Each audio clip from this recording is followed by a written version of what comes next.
আসসালামু আলাইকুম, কেমন আছেন?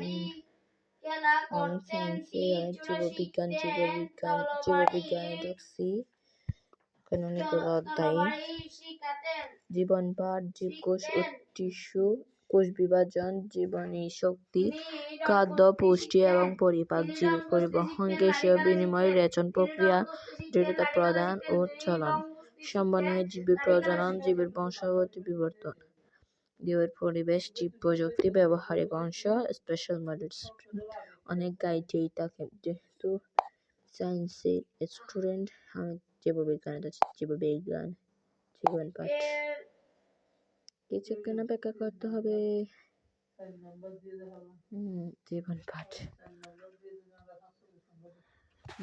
কিছু আছে দেখতে পাচ্ছেন।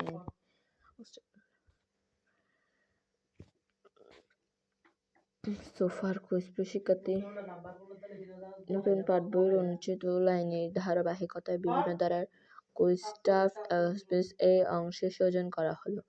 প্রশ্নগুলো চটপট পড়ে নাও, এরপর বহু নির্বাচনী অংশ দেখলে সহজে বুঝতে পারবে।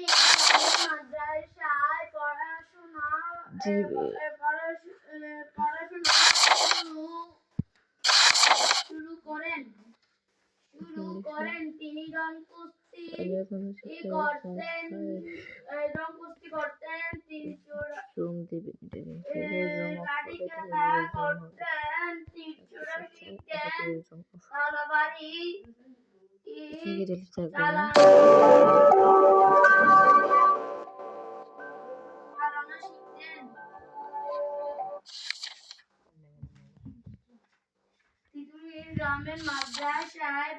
পড়া চালিয়ে যান। অনেকগুলো পেজ আছে দেখতে পাচ্ছেন। Page number 38। কতটুকু পেজ আছে? 54। আমরা এটাতে আমরা যাবো।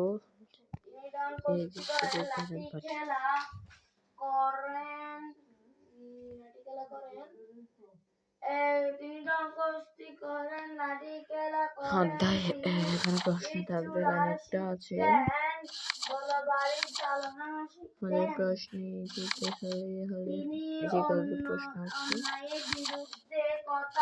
এগুলো হচ্ছে মেইন প্রশ্ন। জীববিজ্ঞান কি ব্যাখ্যা করো? জীববিজ্ঞান হলো এক ধরনের প্রকৃত বিজ্ঞান যা জীব এবং জীবনের সঙ্গে সম্পর্কিত বিষয়াদি নিয়ে আলোচনা করে। এটি জীবের গঠন, কার্যকলাপ, বৃদ্ধি, বিবর্তন, বিস্তার, পরিবেশের সঙ্গে সম্পর্ক ইত্যাদি অধ্যয়ন করে।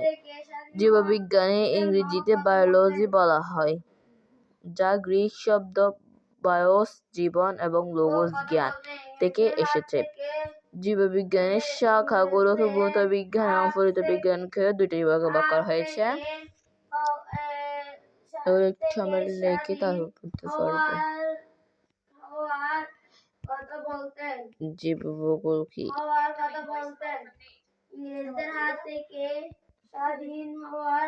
হিস্টোলজি বলতে কি বোঝায়? সবচেয়ে কমন প্রশ্ন হলো জীববিজ্ঞান কি এবং অঙ্গস্থান কি? জীববিজ্ঞানের ভৌত শাখা বলতে কি বোঝায়? তারপর শ্রেণীবিন্যাস বলতে কি বোঝায়? অথবা ট্যাক্সোনমি কি? শারীরবিদ্যা কি? বস্তুবিদ্যা অঙ্গের শাখা বলা হয় কেন? হিস্টোরি বায়োলজি বলতে কি বোঝায়? বংশগতিবিদ্যা কি? ফলিত বিজ্ঞানের ফল জীববিজ্ঞানের ফলিত শাখা কি? জীবাশ্ম কি? পরজীবী বলতে কি বোঝায়? পরজীবী বিদ্যা হলো ফলিত বিজ্ঞান। এটা কমন, সবই কমন, সবই পড়তে হবে।